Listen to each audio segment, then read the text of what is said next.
Dear writer, you need to quit. This is the show that helps you know what to quit, what to keep, and what to question. My name is Becca Syme, and I'm a Gallup certified strengths coach with thousands of hours of coaching 6- and 7-figure authors, mid-listers, major award winners, and new authors alike, because everyone needs to quit something. Anyone can tell you what worked for them, and of course they say it might not work for you, but they can't tell you why. Well, I can tell you why. Welcome to the QuitCast. Hi, and welcome to episode 23 of the QuitCast. Today we're going to be continuing our discussion on burnout, and we're going to be talking about the slide, which has to do with inertia of systems. And if you've read Dear Writer, You Need to Quit, you know I talk a ton about inertia in that book because I think it's so important to understand the impact of our system on our productivity. So today we're going to be talking about inertia as it relates to burnout and why that's important, why understanding the slide is important. And you don't need to have listened to the previous 2 episodes in order to understand this one, but if you finish this and are interested, I'll put links to the previous 2 in the show notes where we talk about energy pennies and plate size. We're all about the metaphors here at the QuitCast. The main component of understanding the slide is to understand that your choices don't exist in a vacuum. No choice exists on its own, independent of the system of your life choices. So all choices that you make are part of or build on or are impacted by the choices that you made before. And the reason for that is complicated, scientific. It has to do with neuroscience. It's about the way that your neurons fire and how there are pathways that your choices create. And I'm not going to get into a ton of that today, but if you're more interested in that, I'll put some links in the show notes. But basically, the slide concept is built on the fact that everything you do rolls into the inertia of your life. So the system ignites, and depending on which system we're talking about, this may be your birth, it may be the first time you start writing, it may be the first time you use technology, depending on which system. But there's an ignition of the system, and then once it gets moving and starts to continue to receive motion, it will eventually create an inertia that will be sustaining unless it's impacted on from outside. The whole objects in motion stay in motion kind of a thing. This also happens with your life system. So once the system is ignited and it's in motion and it has its inertia, then you are alternately, by the choices that you make, either pushing on the gas for the system to make it go faster or function more on its own, or you're putting the brakes on. So every decision that you ever make is doing one of those 2 things. It's either contributing to the inertia or it's slowing the inertia down. And knowing that phenomenon is important to understand the slide into burnout. So the slide metaphor actually for me came from a real experience that I had. I live in a place where there are mountains, which means that there's a lot of snow in the winter. And when the snow melts, sometimes it doesn't just melt and go away. Sometimes it melts and then snows more, and you end up with ice underneath and then snow on top. And it's not always completely evident that there's ice underneath the snow when you're driving. And so this is what happened to me. I was driving near campus, and it's kind of hilly over there in that part of town, and the university campus. And there was a guy on a bike riding off to my right side, and I was driving around him on a side street. And so we were going pretty slow, maybe 15 miles an hour, because it was very snowy, and it was actually snowing at the time. And I was driving around him, and he apparently didn't see that there was ice underneath the snow because it's very hard to see. And as we crested over this hill, he slams on his brakes really quickly to stop his own inertia. And his bike went from this to this in just like a couple of seconds. It was so crazy. It just went right out from underneath him. And I think it actually went this way. And he went off that way, thankfully, away from my car. I was just cresting the hill and I saw that happen and very quickly made the exact wrong decision for driving on ice. Because again, I didn't realize there was ice there either.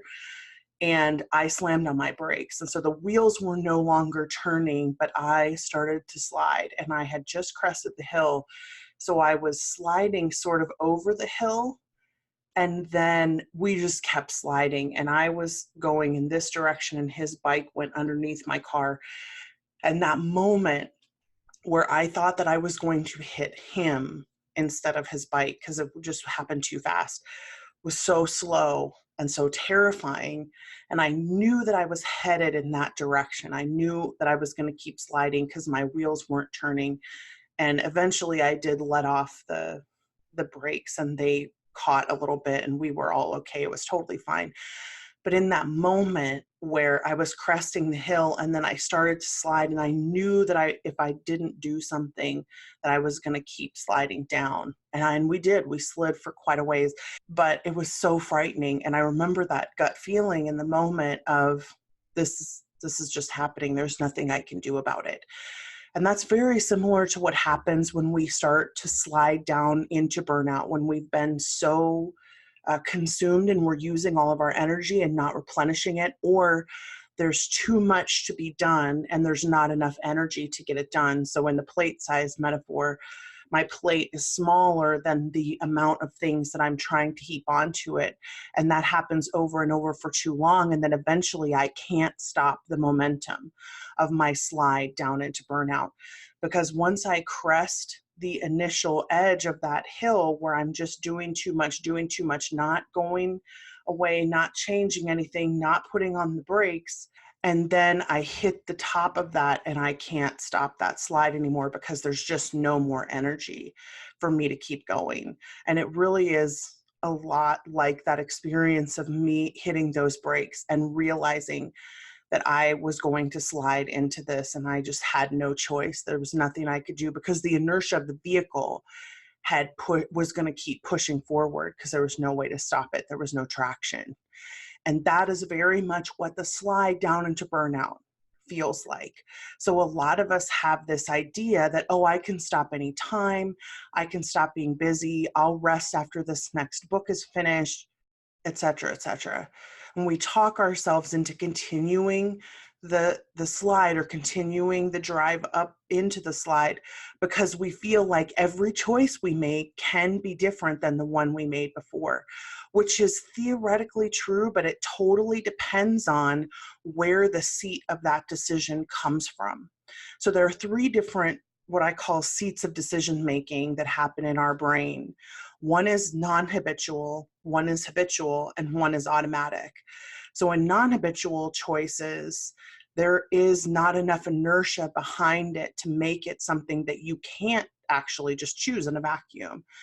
Like if you have a non-habitual choice of picking up your phone in the morning, then it doesn't matter if you pick it up or not. You could just as easily pick the phone up or not pick the phone up, and it doesn't really matter to anything about your morning or your day. There are very few, by the way, people whose phone use falls into the non-habitual character or category. Habitual means that you've done it consistently enough that there's now a little bit of self-inertia happening about the choice itself. So the habitual choices are things where you see something that happens, something cues you for that habit to start. And then it's like, I see it, I do it, I feel good about it. And habitual choices are automatic, but not all automatic choices are habitual. And so the difference is with habitual choices, I still can choose not to do the thing if I become aware that I'm in the middle of that habit, and then I can stop, or I can replace a cue, for instance, or I can replace my reward system. And there are things that can still be changed about habits. It's harder than non-habitual choice change, but habitual choices can still be changed. Once you get into the realm of automatic choice, then it becomes so much more difficult and sometimes impossible to change those choices. And some of the automatic behaviors are not conscious choice related. So for instance, breathing, right? Like breathing is an automatic system behavior. It's not something that you choose to do, it happens subconsciously. Certain addictions that you have are automatic choices. If you do this, you're going to follow this pattern. It's an automatic thing. There is no choice involved. It's all subconscious. There are some of us whose phone use, for instance, and just to continue that metaphor, whose phone use falls into the habitual category, where we're used to putting the phone next to our bed when we go to sleep. And then as soon as we wake up, we're used to reaching for it, turning it on, and starting to do whatever it is that we do. And some of us do different things on our phone in the morning. Some of us go straight for that hit, that dope hit of social media. Some of us go straight for email. Some of us go straight for news because we're craving that dopamine that we get. But not all habitual choices are conscious either. So again, some of us are subconsciously reaching for it, and then we become aware when we do it. But we're still not choosing not to do it. It's just that we're not always super conscious in the very beginning of that loop. So that's an important distinction to make.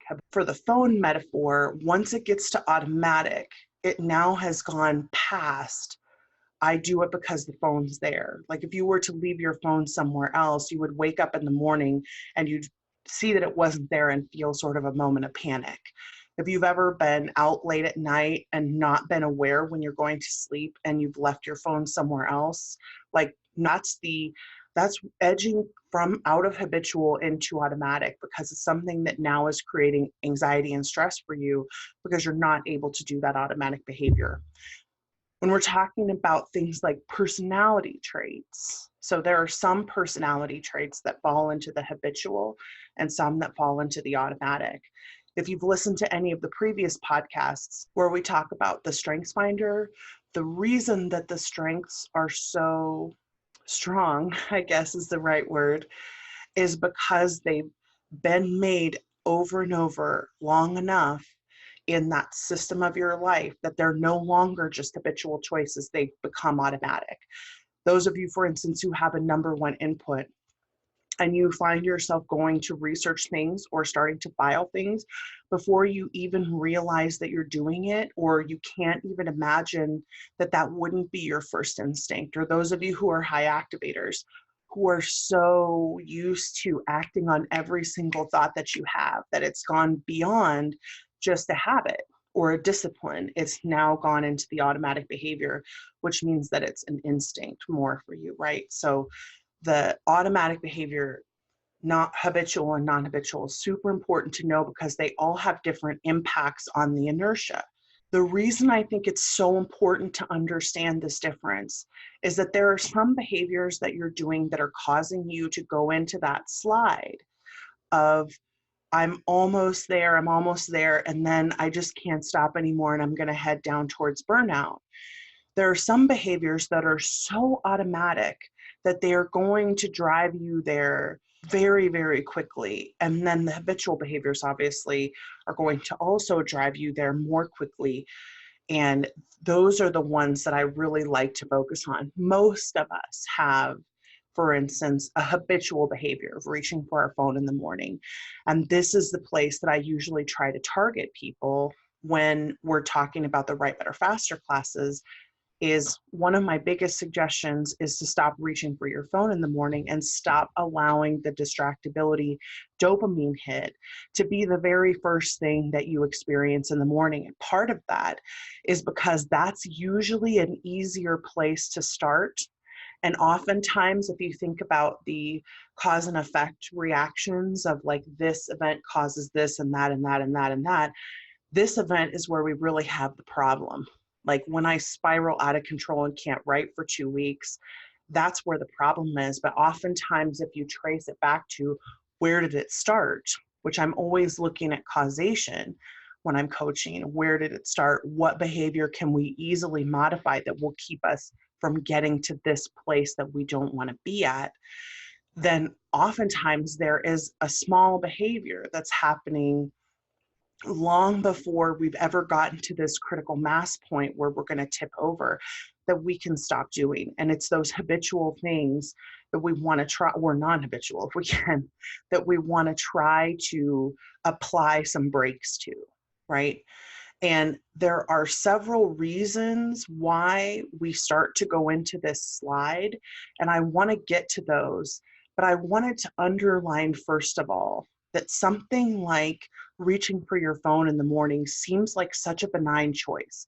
It seems like it's not a big deal. But if I could give you a statistic for the number of things that derail writers in their productivity, so much of it has to do with what I see in email, what I see in Facebook, what I see in all social media, and what I hear from my other friends who are authors. The number of people who get derailed when someone else has a crisis, or when something is happening to another person, or when there's a tragedy that strikes, or when there is even just sometimes people reporting their sales on Facebook in certain groups.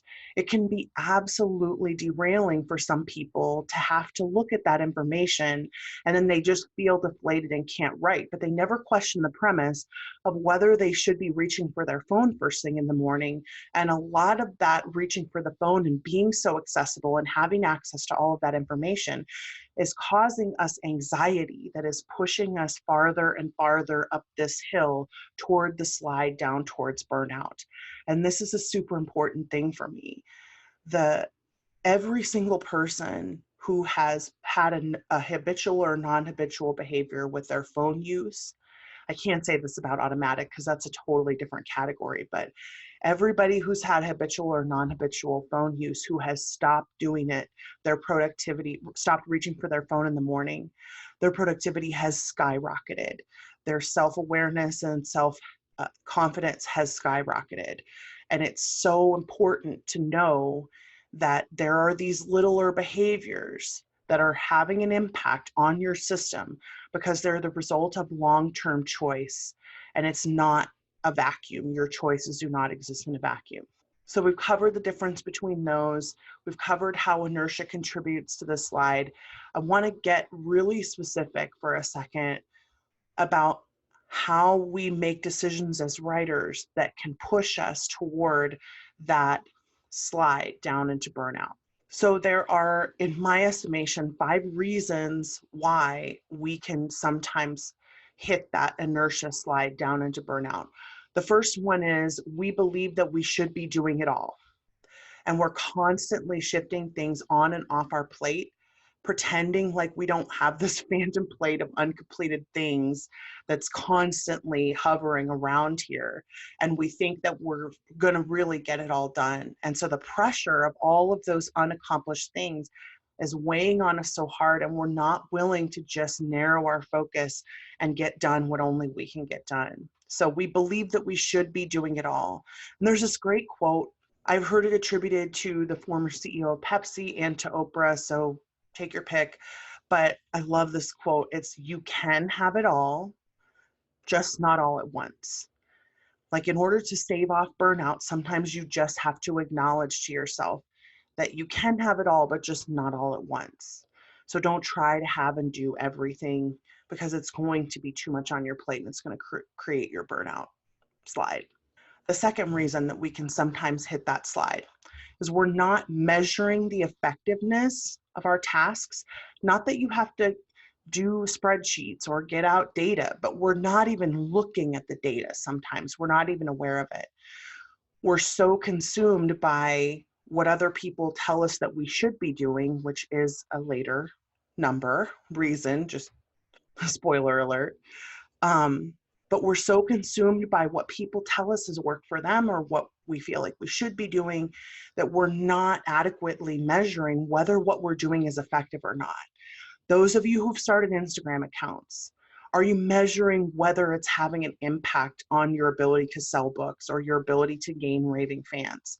If it's not having an impact on one of those two things, if you're not seeing raving fans and you're not seeing book sales, you have to ask yourself, QTP, is it worth it? Question the premise, right? Those of you who've recently started podcasts, those kinds of things, like all these things that everyone is saying, we should be doing this. Okay, great.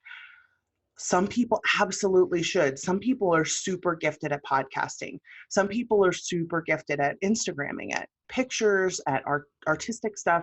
I suck at that. I'm awful at it. The only time I ever post on Instagram is when I have like vacation pictures and my niece and stuff like that, because it's for my friends and that's all I'm worried about.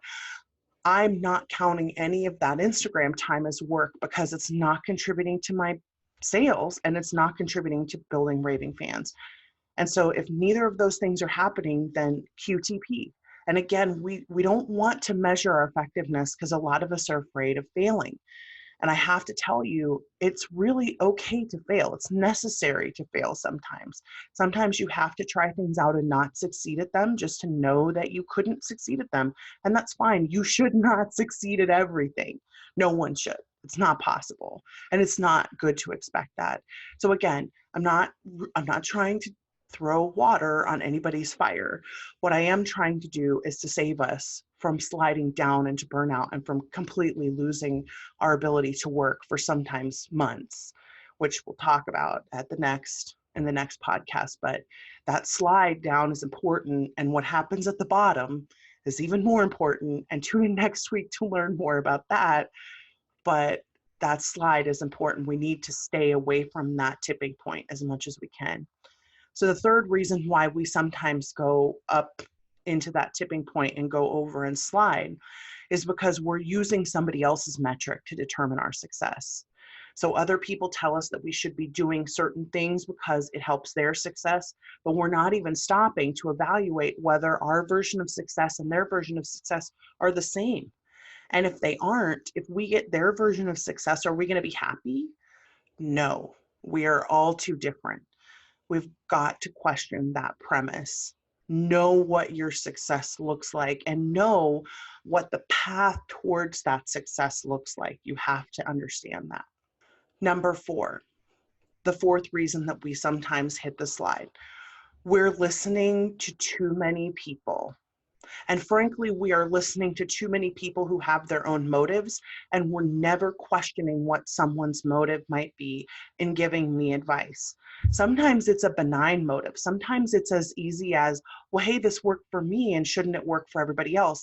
Well, if you've been watching this podcast for any length of time, you know that is not true. Just because it worked for someone else does not mean that it should work or will work for you. And that's a super benign motive behind people giving advice. But there are also nefarious motives for people giving advice. And we're also not questioning that premise because we're so used to seeking certainty. We're so used to wanting to know exactly what's going on or exactly how we're successful or exactly how we feel, that we're susceptible to people who have nefarious motives. And so we've got to be constantly questioning the premise of the advice that we receive from people. Both, do they have my best interest at heart? And secondly, how similar am I to them, or how similar is their process or brain to mine? So will what they do work for me or won't it? And then of course, my favorite, number 5, this one is a hard one. I'll admit this. I know this is going to get some pushback, and I apologize for this, but the 5th reason that we often will hit that slide into burnout is that we are simply not willing to say, this can't be done. Whatever it is that we're trying to do can't be done. It's not possible. And sometimes there's just not enough time, money, capacity, resource, need, ability. Sometimes there's just not enough of whatever resource it is that we need to spend in order to make happen what we need, what we want to have happen. And we're not willing to admit that, and we're not willing to say, this is not going to happen. We keep trying to, as my friend says, throw spaghetti at the wall and see if things will stick. And we're just not willing to mark, okay, maybe this isn't going to work for me. I'm not talking about writing.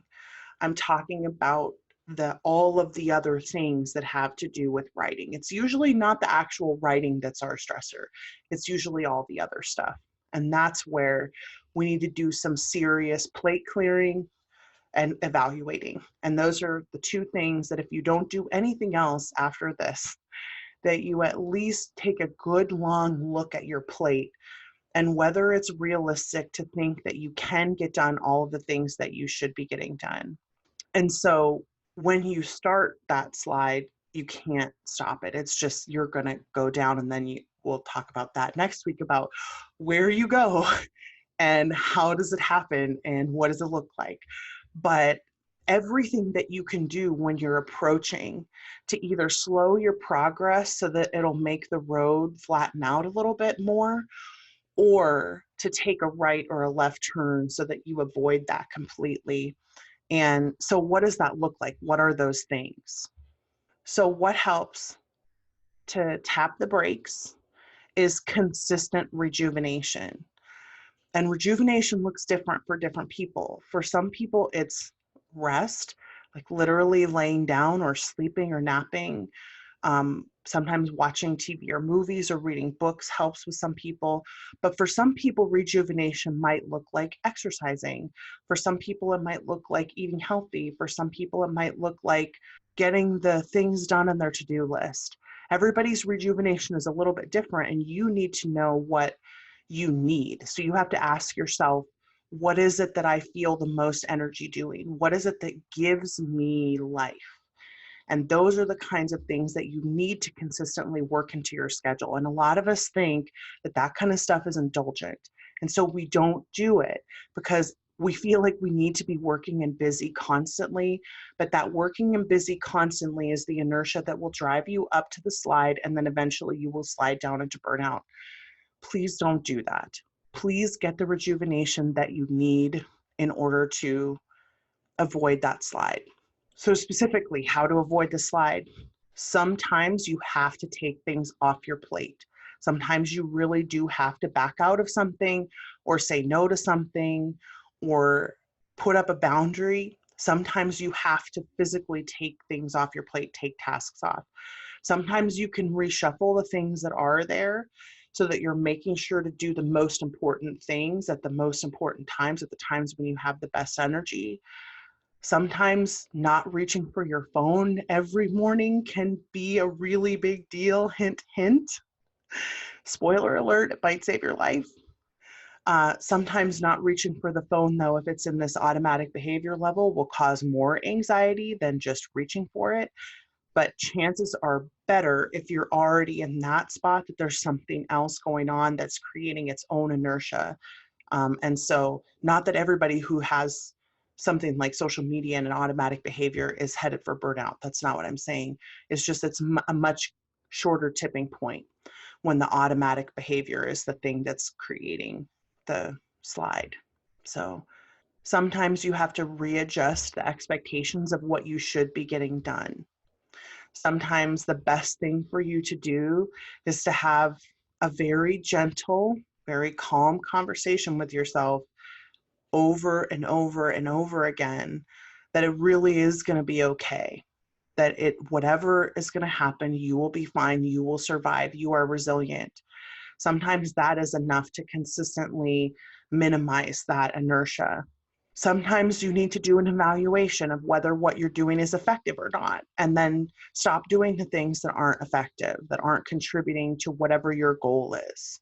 Sometimes you need to take the pressure off of yourself. Some of you are stuck in systems that you're doing because somebody told you that you should, and it's going against everything that seems natural to your brain, and it's causing so much anxiety that it is going to make you burn out. And so some of you need to do a pretty serious questioning of the premise of what you have been told you should do. Again, should is just such a word that I hate so much. I really wish we would stop using it. But that's an unrealistic expectation, Becca, so go deal with that essential pain. Now, you don't have to do all of these things. These are just a few ideas, but at least pick one of them. Even if all you do is reassess after this and you look at the things on your plate, even just list out all the things that you have to do and honestly reassess with yourself. How many of these things am I really getting done? We don't realize how this cloud of unrealistic expectations can contribute so much stress and anxiety. We're just acknowledging that you know what, I'm not going to get that done, and that's okay. And if I miss out on something because of that, I've chosen something that's more important to me to get done instead, and I'm going to be okay with those consequences. And then they might have consequences. I'm not saying that this is like the key to a prosperous millionaire life. As we say in Right Better Faster, the path to inner peace and millionarity, that's not necessarily what will happen here. Sometimes there may be consequences, but the question is, would you rather have the pit of burnout, which is what we're going to talk about next time, or would you rather make some harder choices on the inertia zone and take a major right or left or slow your process and then level the road out so that you don't go through this huge slide down to burnout? Would you rather do that now and save yourself the potential pit later? Or would you rather go ahead and do everything and see if you can potentially, hit whatever it is that you want to hit? And if that's what you decide, that's really okay. I know people who want to make that choice. Their automatic personality behaviors make them driven to make that choice, to just keep pushing and keep pushing and keep adding things to the plate and keep adding things to the plate. And inevitably they will hit that slide and burnout, and that's just what'll happen, and they'll deal with it and they'll be okay. And if that's what you choose to do, that's fine. It's your choice. I just want to make sure that you know that it is possible to make a different choice.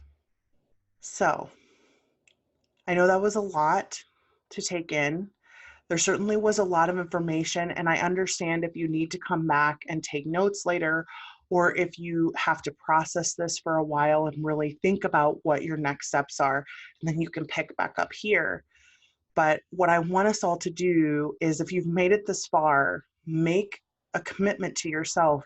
If you are on this slide up, to at least do one of those things. And I want us to, as a community, be able to take better care of ourselves so that we can last longer, each as individuals. Because regardless of what we write, we're people. And I want us to be good, healthy people. And I want us to last and be resilient. And that's really why I do this. There are tons of people out there that you can go to if you want help with this process. If you feel like you are in burnout or you're headed for burnout, there are tons of people you can talk to. You don't have to talk to me. I'm not interested in selling you stuff. I want to help our industry, our community be healthier and be better and last longer. I want us to all be okay. And I know I say this at the end of every burnout podcast, but I feel like this is pretty important to underline, is that I think that there's danger ahead and we need to be really conscious of this. And so we're going to do a few more burnout episodes. If you're interested in hearing more of them, please go ahead and hit the subscribe button. If you have questions that you'd like to see me cover, either in future episodes or you just want me to answer a question in the comments, go ahead and put it below. If this was helpful, please feel free to share this. If you want to share it with people who are not even writers, please do. And thank you for those of you who've done that with other burnout episodes. These kinds of metaphors can be really helpful in understanding a phenomenon that's already happening. So this is happening to us collectively. We just don't know what to call it, and we don't know how to stop it. Well, hopefully we do now. And I hope that this has been helpful. And I hope that you'll tune in for the next 3 burnout episodes. Oh, and quickly, I will be at RWA National Conference this week. I have a workshop on Friday morning. If you're there, please come and find me. I would love to meet you. And please mention that you listen to the QuitCast. I'd love to hear that. And I hope to see several of you in New York this week. Otherwise, thank you so much for watching and listening. And I hope that this was helpful. And I will see you on the next QuitCast.